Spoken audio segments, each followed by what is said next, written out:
Oui, chers membres du groupe Parlement Debout. Bomoni na Chilebino photo moko bakomi les 5 mètres de l'union sacrée. Sur cette photo, bomoni elongi ya Kamere, bomoni elongi ya Mboso, bomoni elongi ya Mbemba, bomoni elongi ya président ya Sénat, bomoni elongi pe ya secrétaire général ya nini ya IDPS.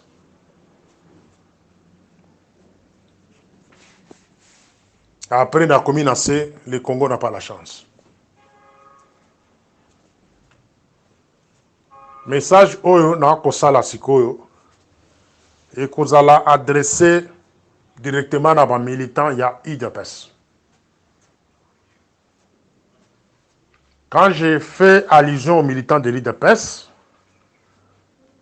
je ne parle pas aux brouettes.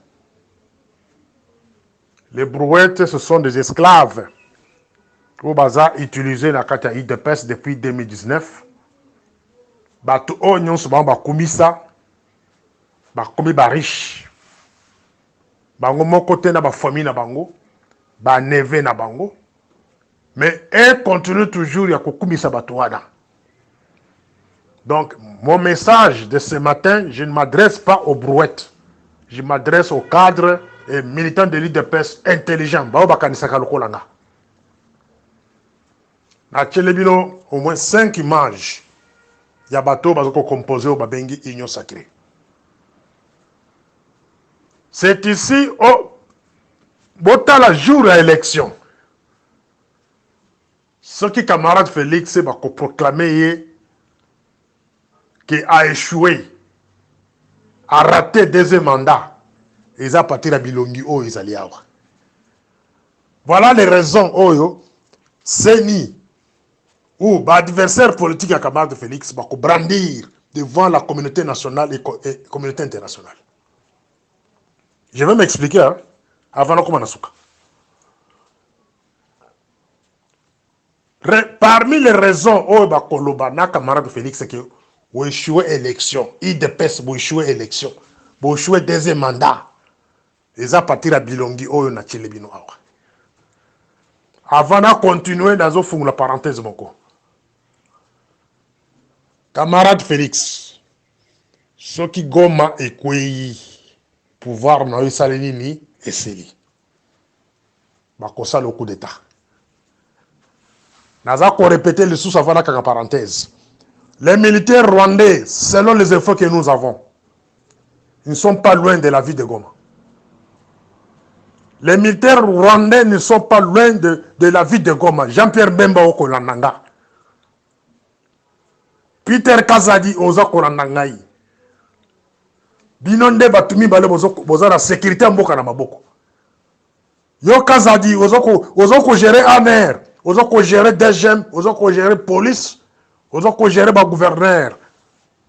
Mais sécurité na yo, gestion sécurité na yo. Ils ont la sens. Les militaires rwandais sont déjà à quelques kilomètres de la ville de Goma. Mais ils ont distraire Bisso, ils ont distraire notre population. Na biloko di jar yo bakole ya kubunda box. Biloko jar ya oh non, il y a match de football, il y a Léopard. Di jar il y a Papa Mukolo nani Kofi Olomide. Ils ont distraire la population. Ils ont distraire la population. Dans ma candidature, dans les réseaux sociaux, oh tel numéro 20, oh numéro 40, oh numéro 250, votez tel. Pendant que ma belle ont kende, vous avez distraire la population. Christian Chiwewe, chef d'état-major général.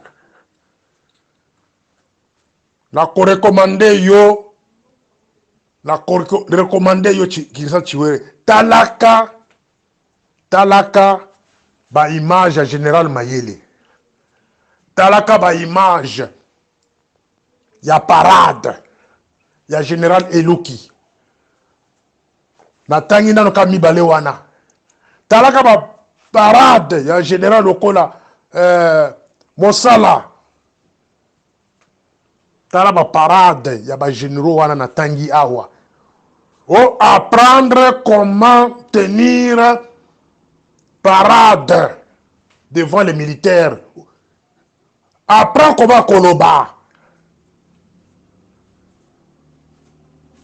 Votre façon de parler devant les militaires, ils allaient le col à Kabouya devant les militaires de l'IDPS. Excusez-moi. Votre façon de parler devant les militaires, ils ont dit il y a pas parti politique devant les militaires, il y a fanatique. 42 000 militaires envoyés à l'est du Congo. Moussa Labango Zanine. Les nouveaux recrues au Baouti na formation, soit disant Banamoura, ceux qui ba GR, Bouti de Baona Est à Congo, Moussa Labango Zanine. Comment expliquer que l'État yozo kudisere ba militaire na ba parade, mais Kagame déploie ses militaires, baza ko avancer vers la ville de Goma. Ne soyez pas surpris que parmi vous, ça y a un coup d'État. C'est ce qui se prépare maintenant. Parmi vous, les militaires, vous avez pouvoir, parmi vous, il y aura un coup d'État. Et ces militaires-là,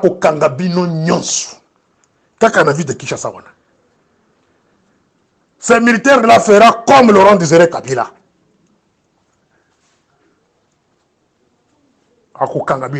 Il fera semblant qu'on donne ce pouvoir dans la civile. Mais c'est bien lui, à côté de qu'on va mettre pendant les 5 ans, où il y a une transition. Na kanyi parenthèse wana. Na zongele sikoyo, ba image on a la kisibino awa.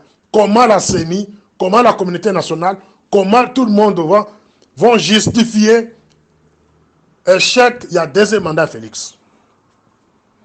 Bino bolinga vérité ta. Si je ne veux pas de vérité ici, non, na komi mutuma beo ba corrompre nga. Nazara mutuma corrompre kangate.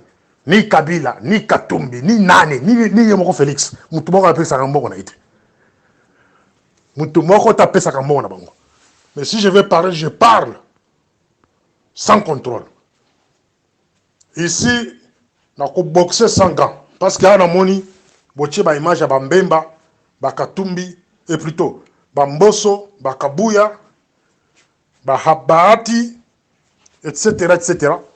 Bazape balati ganté. Ngape na kolobela bango sa kola taka.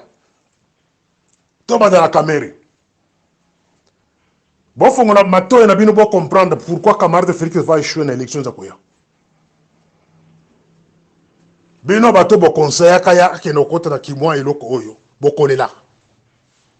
Bon kasko siko autopsie na ko sala sur ces gens ici. Caméra Mbosso, ils ont contribué dans la gestion à Kabila.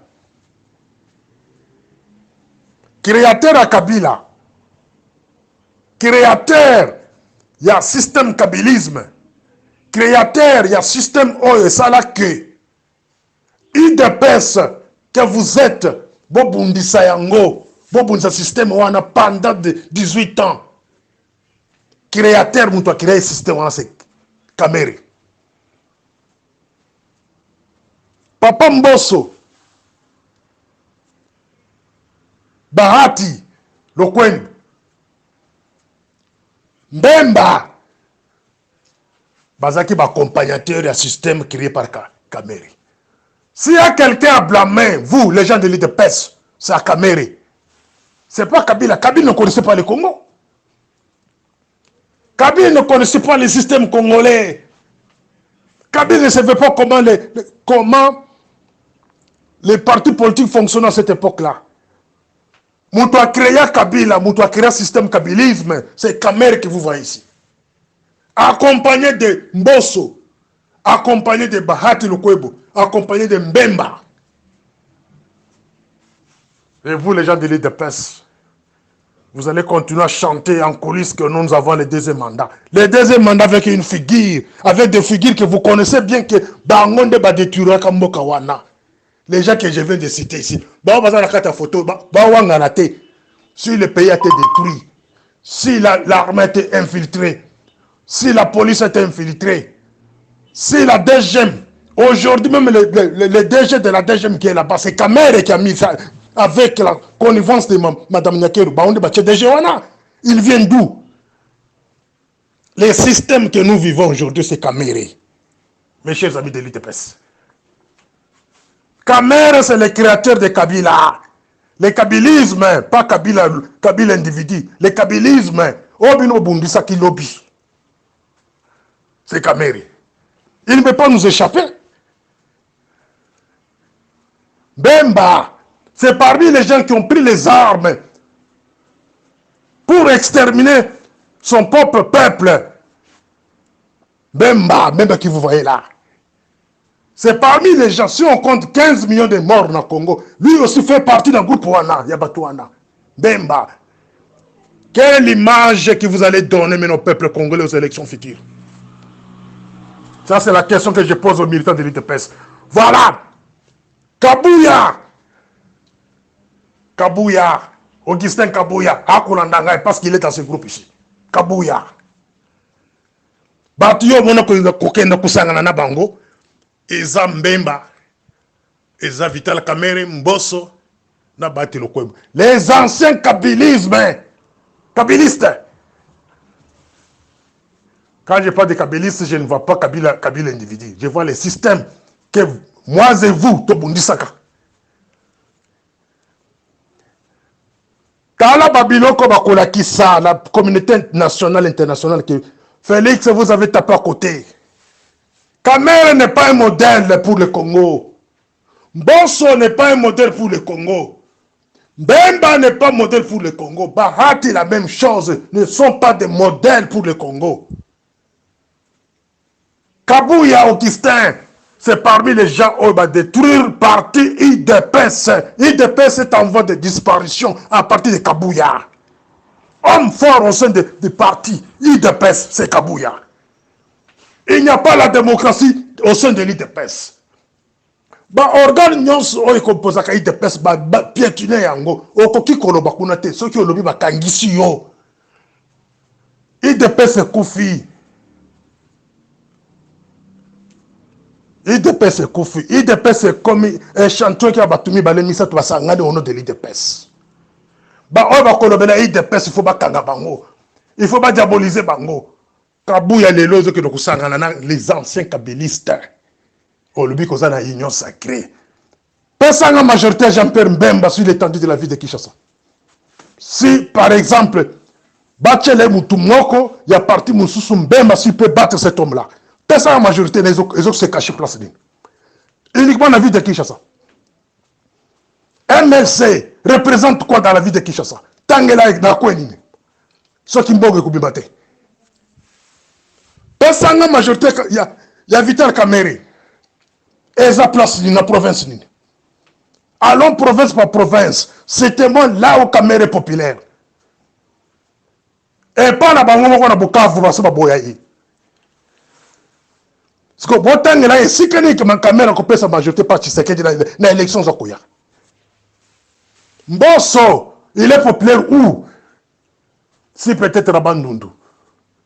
Dans quel coin? Kouilou peut-être, par exemple. Est-ce que Mbosso est connu à Kananga? Mbosso est connu à Mbujimaï? Mbosso est connu à Lubumbashi? Il est connu à Maniema? Il est connu où Mbosso? Même à Kouilou. Est-ce que Bayebi Mbosso? Majorité n'a coupé ça Félix.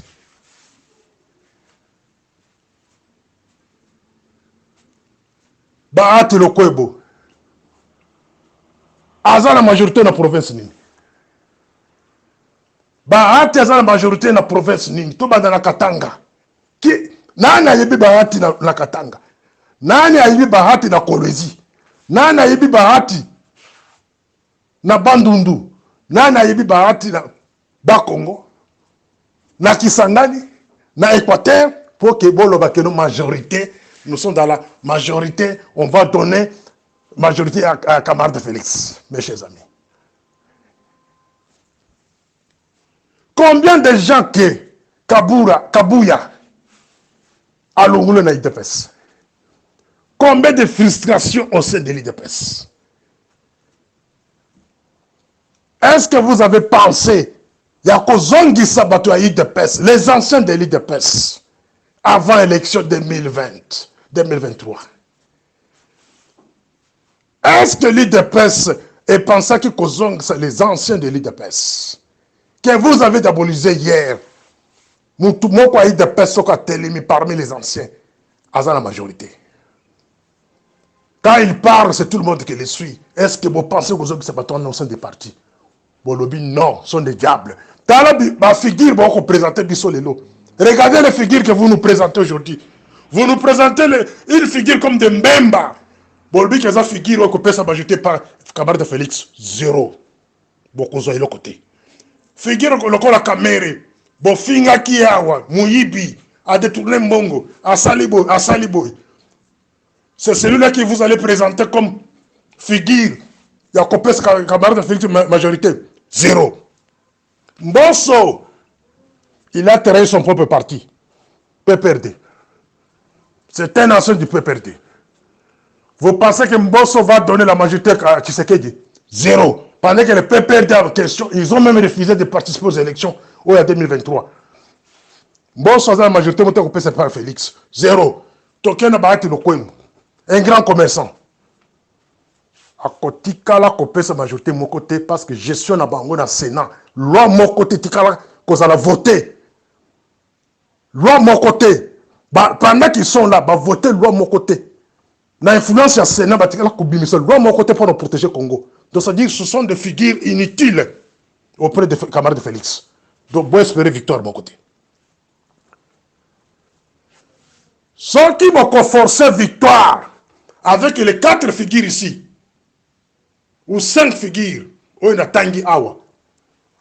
n'y aura pas la guerre civile, il y aura un coup d'État. Un petit désordre occasionnera un coup d'État. Il y a moi Makassi. Et le coup d'État en question est causé le Kola arrivé à Afdel, 1997. Dernier Laurent Désiré Kabila Kota Kangi tout. Bamoussou qui est la prison. C'est ce qui va se passer. Bino Nyon soit dans de prison. Tous vos biens confisqués, même de l'extérieur du pays. Confisqués. Bah image où ils allaient la photo où ils ont image où ils présenter biso que nous bateau union sacrée. Camarade de Félix au petit Bopanzi, au petit côté. Moutouloco la caméra n'est pas un modèle pour le Congo. Je le répète. Mbosso n'est pas un modèle pour le Congo. Mbemba n'est pas un modèle pour le Congo. Bahati Lokwebo n'est pas un modèle pour le Congo. Encore moins Kabouya. Nous devons marcher sur la mémoire de notre président Etienne Tshisekedi. Sur les partis l'IDPS. l'IDPS c'est Koufi. l'IDPS c'est Koufi. Donc les 5 figures ici, ceux que vous avez espéré que va la mobilisation sur l'étendue de la République, va couper cette majorité, c'est du mensonge. Égalité, majorité égalité. Dans la question Mbemba, ce n'est pas une figure avec espoir que bateau Équateur va colonder dans ce moment. Quel est le ces gens-là de l'équateur qui vont suivre Mbemba? Mbemba rebelle, dans la province de Moko, Abomisi Bandekole Moko, appauvrir Mboka Wana, Mboka est un grand village très sale. Et donc, mon côté Salmikuna, je ne vois pas les Mongos suivre le Mbemba, je ne vois pas les autres Lengwandi suivre le Mbemba pour que vous voter. Donc, au bêta qui vous pensez.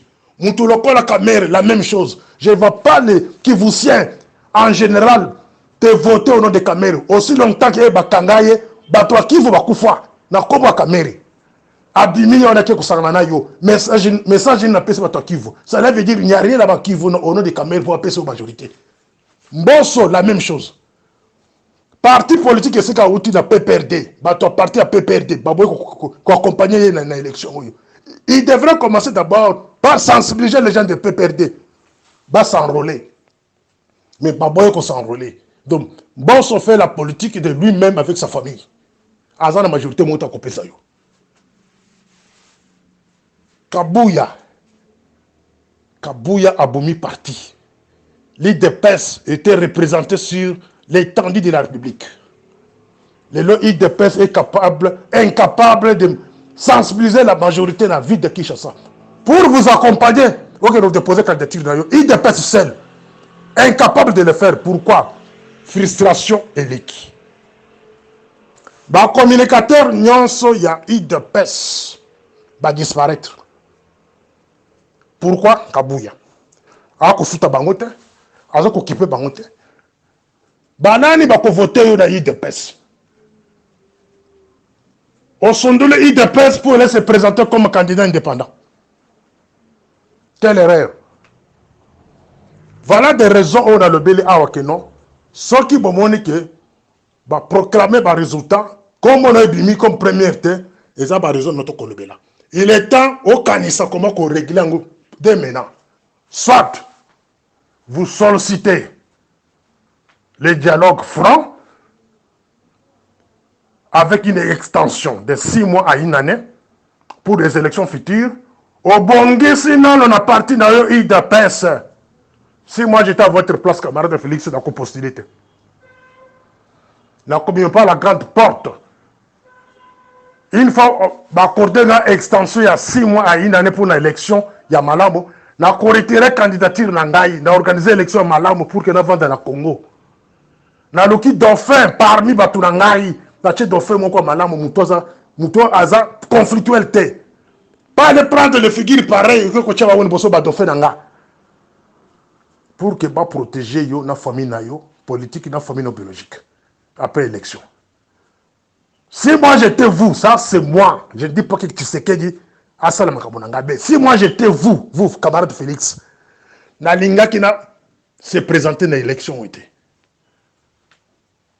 Kota la ndenge naza dessus, na ba collaborateur nangai yo babande nanga depuis 2019, ba kosi ngai. Ba tchega na biloko buzoba ya kwa mise batu. Pendant 5 ans, dans le côté. Moi, si j'étais vous, j'allais faire comme à François Hollande en France. François Hollande en France, tant qu'on m'a dit Simbité a jeté l'éponge. C'est le président le plus respectueux de la carte France. Les gens qui sont associés de ma communion. Si moi j'étais vous, j'allais faire la même chose. Je jette l'éponge pour attendre d'autres occasions. Voilà. C'était mon histoire.